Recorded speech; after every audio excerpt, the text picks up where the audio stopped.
How y'all doing? Everyone got their coffee, juice, a little sandwich? Everyone's ready to go again? Yeah?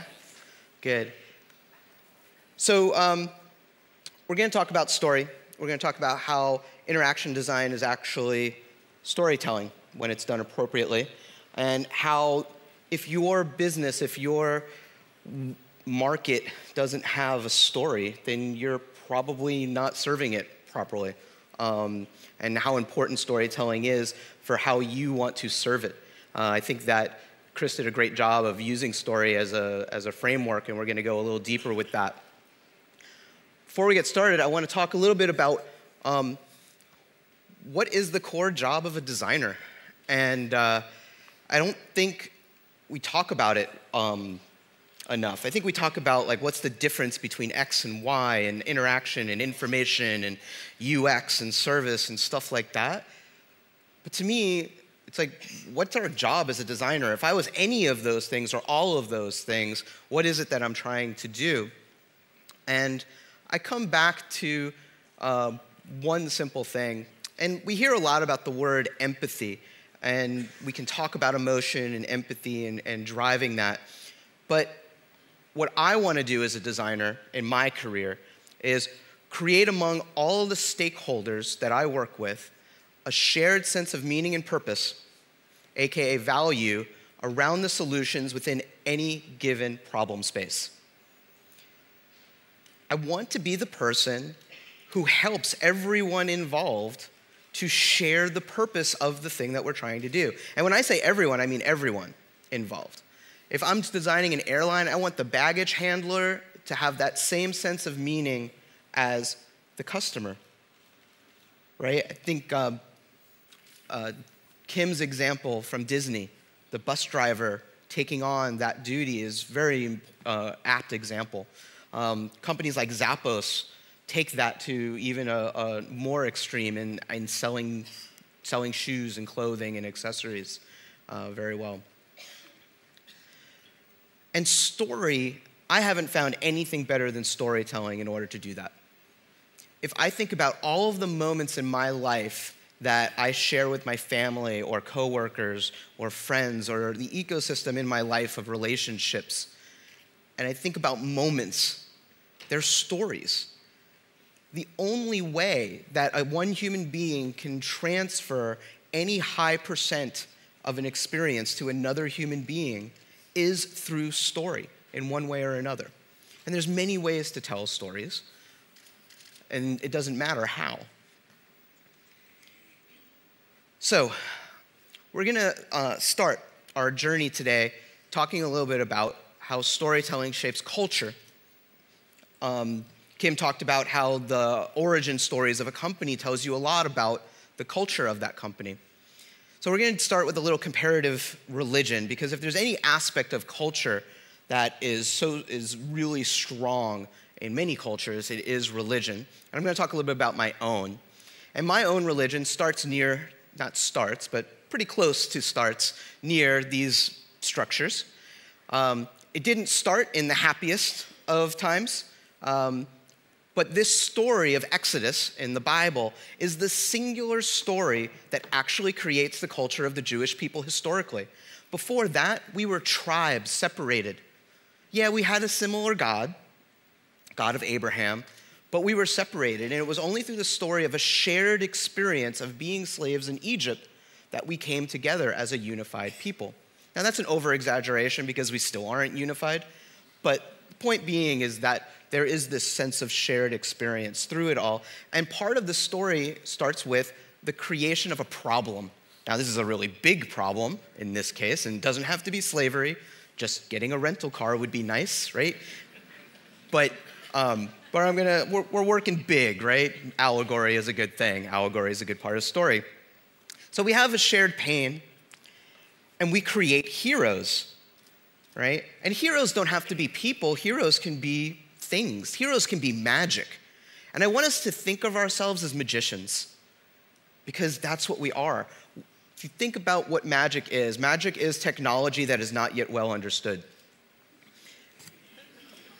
Right? So our job is to bring forward magic into people's lives. Think about what we can do today with our phone. I have the whole of knowledge base accessible through my phone, imaginary right now, right? But everything that knowledge has to offer is accessible to me, yet we all take pictures of cats and do other things. But it's magic. It's complete magic. Once we take away our understanding of it, the story is there. We create these heroes, and they punish our enemies. Well, we don't have to do the punishing part because we're all part of humanity, whatever, but they take us through something, right? We're being passed through this story, and they free us. We're now free. We're free. I do not have to make an advance appointment anymore with people. I do not have to say, I will be at the fountain in the mall at exactly 3:02, right? I can say, yeah, I'll be at the mall at around 3, and, well, when are you going to show up? Oh, okay, well, why don't you just ping me when you get there? I'll probably be trying on clothes at the Gap, right? We're free because that phone gives us the freedom to say, oh, you're here? Okay, now I can go and do what I need to do. I don't have to be latched on and worried anymore.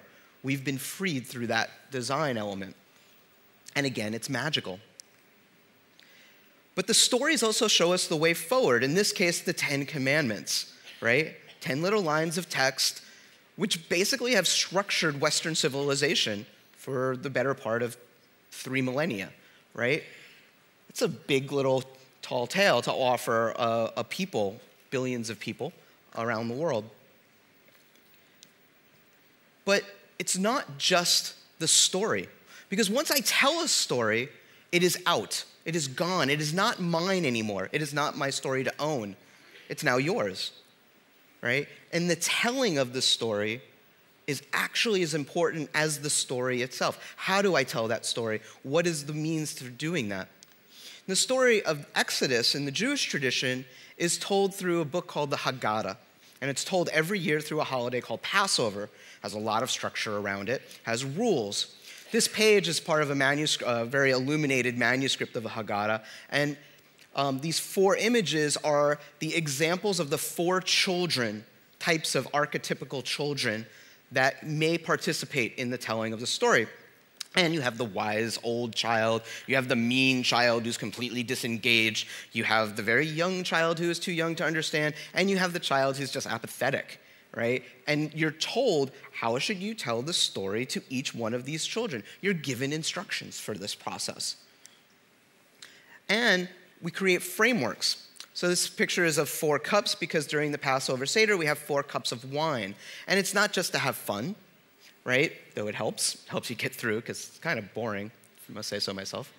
But the wine cups represent pieces of the story. So you're now given landmarks within the story itself. This cup of wine represents redemption. This cup of wine represents our sadness. This cup of wine even represents our regret for the punishments that God had to impose on the Egyptians, right? And the last cup of wine is about the future. So you get each cup of wine, starts giving you a framework. And then we have parts of the story, because we realize that children have a very hard time with this, so we need to gamify it. So we have a little piece through this process where we get the matzah, and the matzah is put in front of the leader of the story, the leader of the table, grandfather or father or whoever, usually.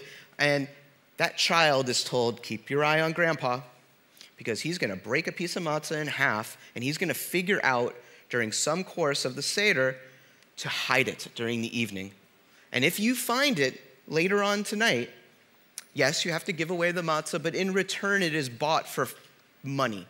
When I was a child, it was $0.25. My son is now up to $10, okay? It's gone up in value. Still a cracker if you ask me, but it's gone up in value. But then the story evolves. So this is a Seder plate. Again, has structure, landmarks to it that express the story. But there's one element on this Seder plate that is actually not part of an ordinary Seder. but it's about the evolution of what the Seder means to people as we evolve as a culture and as the story evolves with us.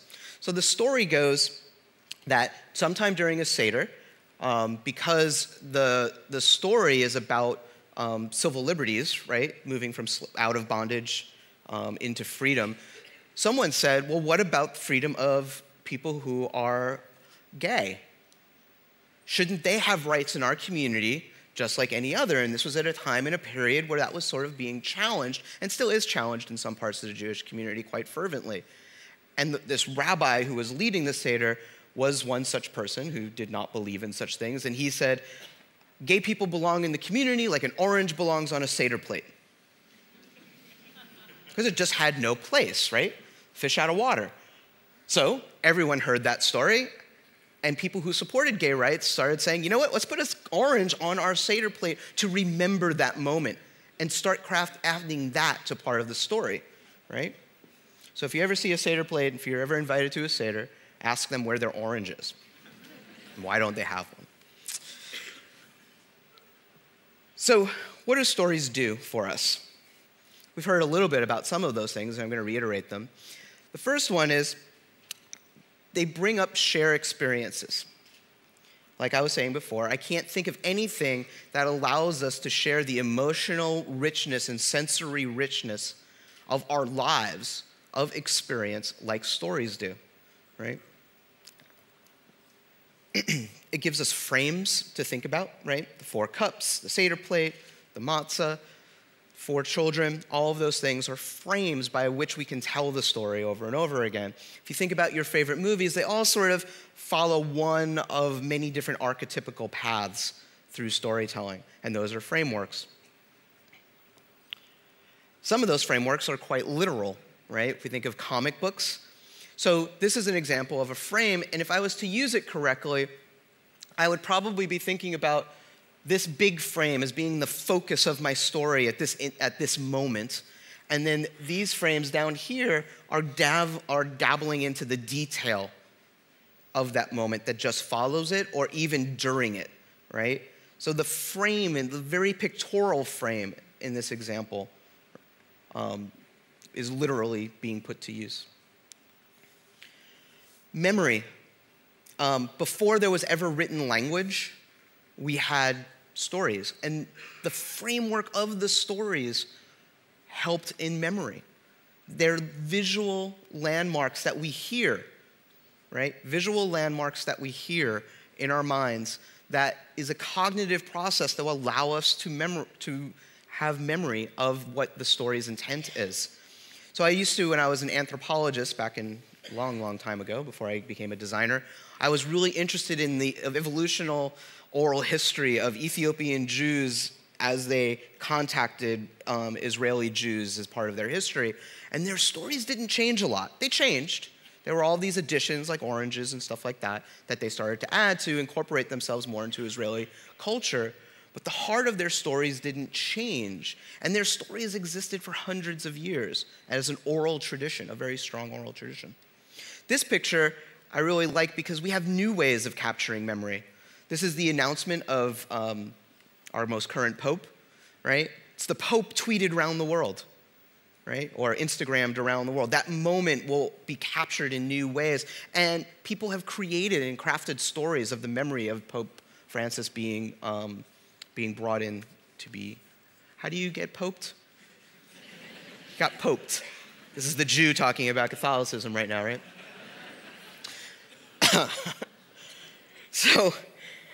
But when we think about memories and we think about other things, in America, we have this thing. My parents' generation, I was brought up with this question for my parents, and I wasn't a part of it. And the question was, where were you when John F. Kennedy got shot, right? 1963, I was born in 69. Obviously, I wasn't there. I was feeling a little left out. But the question permeated. It's like, where were you when? And my generation brought up that question as well. My generation's question was, where were you when the shuttle Challenger exploded? And I know exactly where I was. I was in my 9th grade classroom. We brought in the TV sets around these huge TV sets because there were no flat panel things. And we sat around and we watched it over and over and over again, and we cried together. It was a really moving moment in my history because it was the first time really in my lifetime where what we took for granted in terms of our future of space travel collapsed. Our dream collapsed in front of us. And we were a really happy culture before that. And it was transformative. And there are other where were you whens. Where were you when 9/11 occurred, right? Everyone in New York City, and I had just left New York City, can tell you exactly where they were. Everyone in the United States, I bet you each one of you knows where you were when. And I don't ask you, right, do you remember? Because I know you remember. And that's not what I'm interested in. I'm interested in your story, your experience of that moment, which is why I ask, where were you? Not do you remember? Because do you remember is a yes, no. Where were you is asking for that story. So, again, stories contain emotion. Emotional content leads to empathy and sympathy. It leads to us feeling connected. We connect to each other on emotion. We don't connect on logic. Our social relationships are based on emotion. We use logic sometimes to justify things, but emotion is how we connect. And through those connections, right, we can do things. One thing we can do is we can escape. How many people are science fiction people in the room? Movies, books, comics? Okay. I'm a huge science fiction person, mainly because science fiction is the genre that allows me to escape more than any other. And it's not just escape. The thing that all science fiction has done, but Star Trek did more than anyone else, is to use the allegory as a point of reflection about the society in which we live in, right? I go out and I escape so that I can look back at what I escaped from and explain it in new and exciting ways, right? And we get to do that through storytelling. It's one of the more powerful physical tools of storytelling that we have. And I talked about the example of instructions. Stories tell us things. Think of any Disney animated movie and how often we feel like we've been hit over the head with some moral or ethos of some kind in a Disney film, whether it was The Lion King and how we're all connected through the circle of life, right, in some way, or some other movie, right? But they instruct, they give us lessons that we should pass on.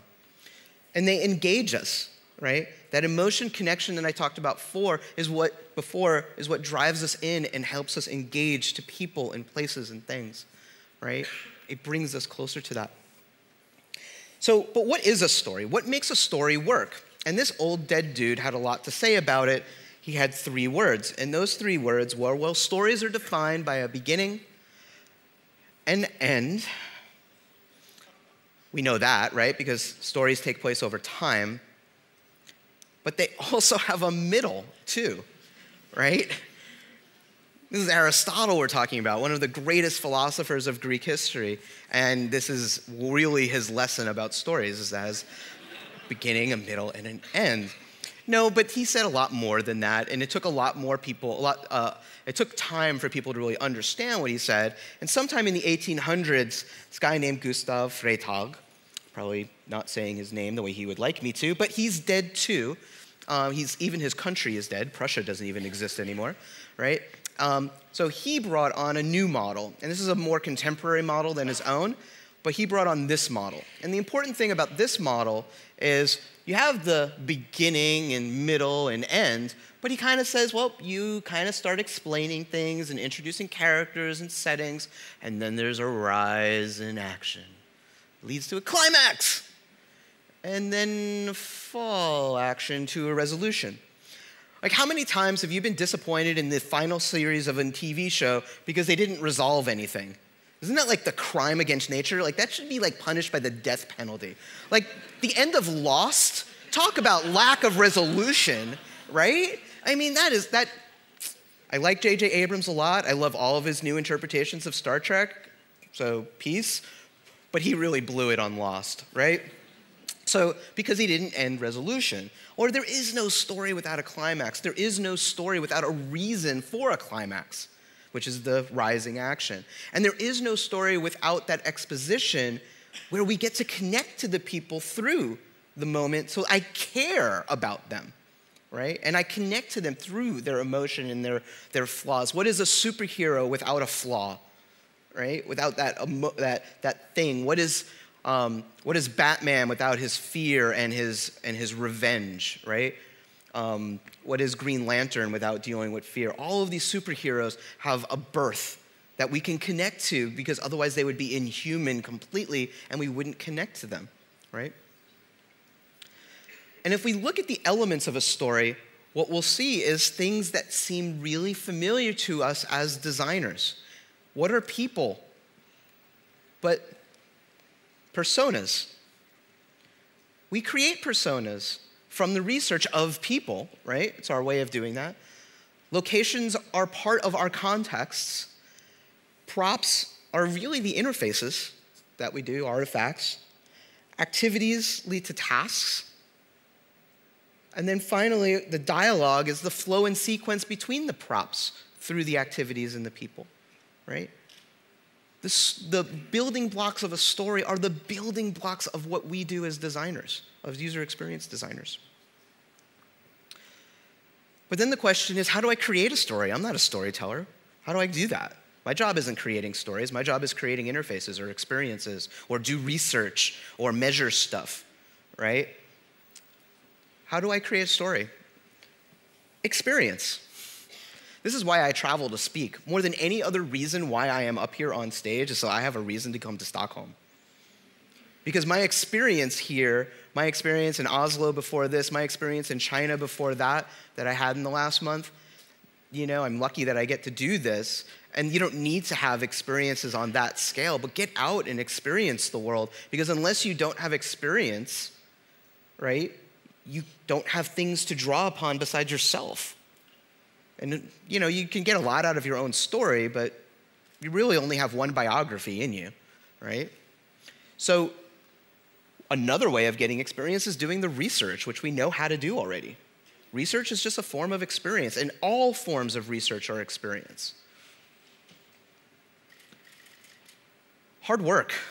I'm sorry to say, but story writing and storytelling is hard work, and there's no way out of that. Work is hard. Work takes time. It's just part of the process. What makes it easier is having a voice to work with, and everyone has a different voice. Everyone finds tools that are different for them. Something that I've had to come to grips with as a designer, an experienced designer, is I'm not visual. I'm not. I admit it. I hate to draw. I hate to sketch. I don't even like taking pictures really too much. The visual isn't interesting to me. I like words. Words excite me. I design in words. That's my place. Find your voice. Where do you design? Where do you want to be? And you can find any voice, and don't let somebody tell you that, no, that's the wrong way to do it. It's contextual, and you're part of this context. The context isn't just out there. The context is also you. But you get to find your voice. So the other part of it is we need to do the work of translating our research and our experience into artifacts that we can then use. And if you look at storytellers who do it professionally under the title storyteller, like movie makers and actors and things like that, they do stuff like this too. They don't call it, actually the word persona comes from acting. Literally, right? A persona was created by Greek actors, and that's what they would take on. They would take on a persona. That's how they acted out their model. Their experience that they had that went into this acting moment, their model was not graphical. Their model was on the stage, right? And that's how they did that. Well, we have to create personas so that we can better understand the actors, the human actors that we're engaged with. And so we know what personas are, but this is just one version of that. Persona represents a cluster of users who exhibit similar behavior patterns. I like to focus on behavior here because it's what we as interaction designers are focused on. But we know that. So we get to that through various research methods. This is a project I worked on for a tablet PC back when I was in SCAD, Savannah College of Art and Design. And we went to junior high school, and we had them do various things like photo journals and what's in your backpack and other kinds of conversational and observational research. We had them actually build the devices themselves using foam as a participatory form of research. But this was all experience so that we can build that persona. The other things that we do is we act things out, right? We want to act, want to get moving. We want to actually be and moving through. We want to do that. Great example of this is in the work of David Gray and his compatriots who wrote Game Storming, right? You get to play and act and be with each other and be with the participants who you're designing for and with. And build it. This is a demo that students were doing where they were trying to do a shopping experience, and they literally built out store displays in the middle of the studio so that they can experience going through it and bring in other people to experience it as well and work with them through this process. And yeah, it helps to visualize it. As much as I hate to draw, like my confession before, I try to work with people who do like to draw. I like to find complementary collaborators.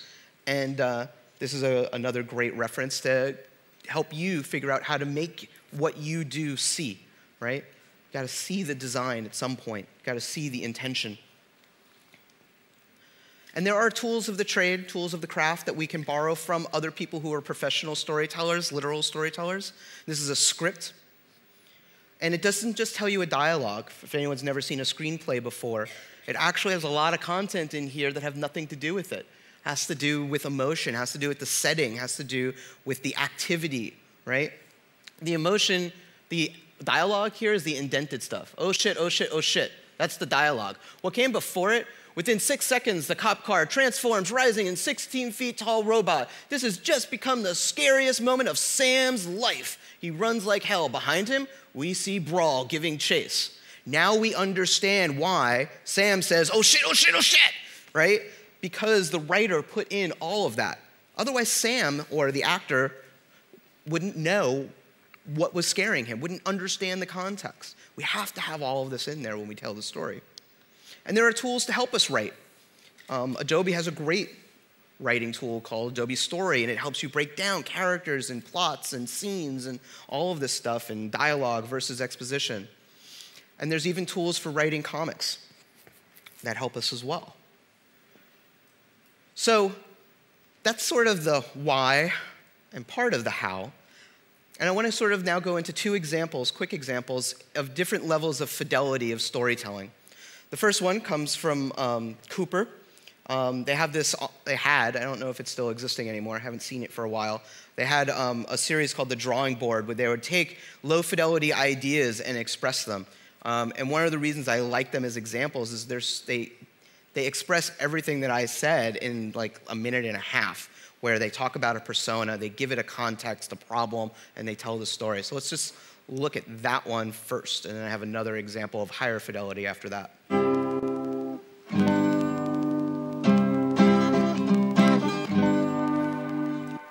Americans took 10.3 billion trips on public transportation last year. And this year, transit managers are predicting the largest increase in ridership in at least a decade. Meet Josh. Like many of us, Josh takes the train to work every day and he's always multitasking. This morning, he's rehearsing for an important meeting while getting ready for work. He gets so involved that he loses track of time and has to run to catch the train. Once on the train, Josh gets completely absorbed in an article. When he finally looks up, he sees that he's just missed his stop. Now he's going to be late for his meeting. There's got to be a better way. What if instead, Josh has a mobile phone application that lets him know when it's time to leave to catch his train? He sees the later train is delayed, so he has to make the 7:30. Now that he has his 5-minute warning, he takes the last sip of coffee and heads out the door. On the train, he can relax and focus on the paper, knowing his Commuter Buddy app will alert him when he's approaching his stop. After a worry-free morning, he's relaxed and ready for the big meeting.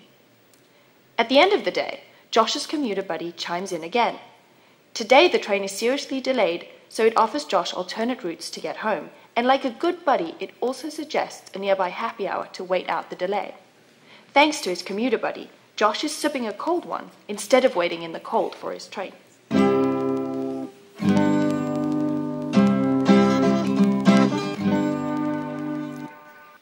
So there are a couple of points I would want to highlight from this talk, this video. One is there's the story before the design, which really expresses a market space, right?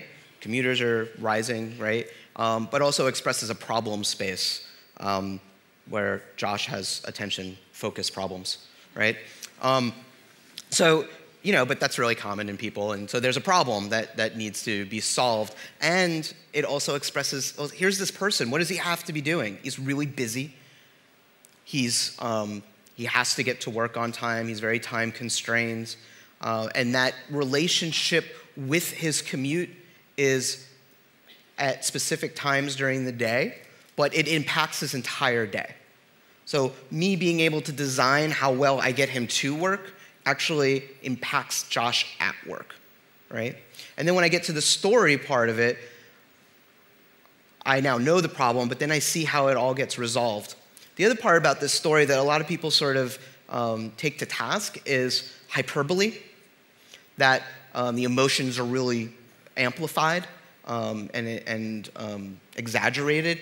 And for low fidelity, I like that, because what it does is it calls out to everyone on the team who you're trying to share this with, it calls out the principled moments, right? These are the moments that if we don't solve that emotional anguish, right, or if we don't reach that point of delight, right, we haven't succeeded. It sets the minimum viable product, if you will, at this point. So this next story I want to tell takes it to the other extreme in many ways, other part of the planet, but also really high fidelity. This is one I was recently introduced to. It's from Google. And I have to say, my mind, just from this one video, my opinion of Google went whiplashed from one end to the other. I am not a Google fan at all, and I think they've done a horrible job in the past of telling their story. But my call to you guys is, if you can tell your story of your clients or of your business like Google does here, you will succeed the way Google has succeeded. So I challenge you to do this. Challenge me to do it. ये मैं, ये यूसुफ लंगोटिया यार सी मेरा। लाहौर में हमारे घर के सामने एक बड़ा बाग था। उस बाग का गेट बाबा आदम के ज़माने। रोज शाम को हमने वहाँ पतंगे उड़ानी और उसके बाद जाके यूसुफ के दुकान से झझरिया चुरा के खानी। झझरिया? और मेरा साहब नमस्ते। नमस्ते। मेरी पोती मुंबई वाली। और बेटे क्या हाल है?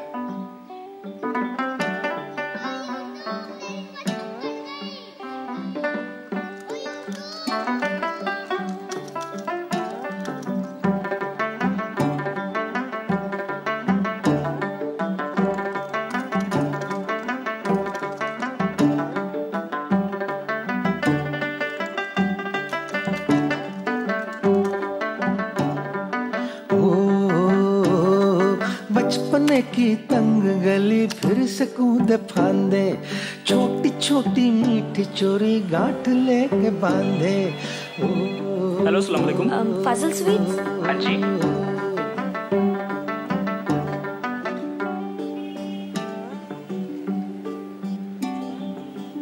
दादाजान, दिल्ली से किसी की कॉल है। हेलो। यूसुफ अंकल? कौन? जी मैं सुमन बोल रही हूँ दिल्ली से, आपके बचपन के दोस्त बलदेव जी की पोती। याद है बचपन में आप दोनों झझरिया चुरा के खाते थे? बचपने की तंग गली फिर से कूदे फांदे, छोटी छोटी मीठी चोरी गांठ लेके बांधे। एक पतंग सा उड़ता था परिंदों की तरह, परिंदों की तरह, परिंदों की तरह। एक दौर था मन मन मोर था, एक दौर था मन मन मोर था। पार्टीशन के वक्त हम रातों रात हिंदुस्तान आ गए। दादू? यूसुफ दी बड़ी याद आती।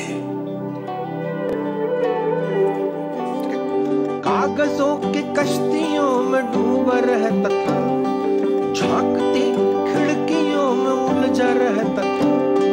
वो भी क्या दौर था,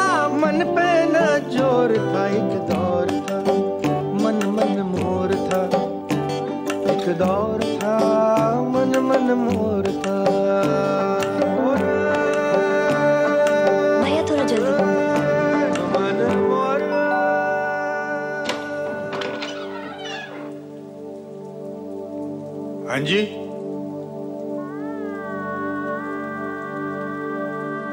कौन हैप्पी बर्थडे यारा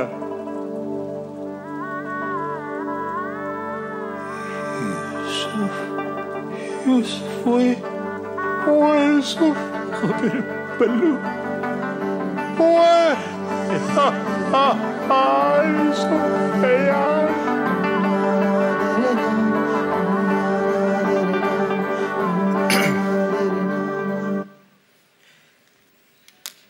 So,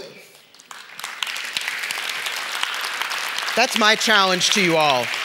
It's my challenge to myself, is to be able to show in a 3.5-minute movie 5 seconds of my product, yet explain so clearly how my product is going to impact human beings. And I give you that challenge.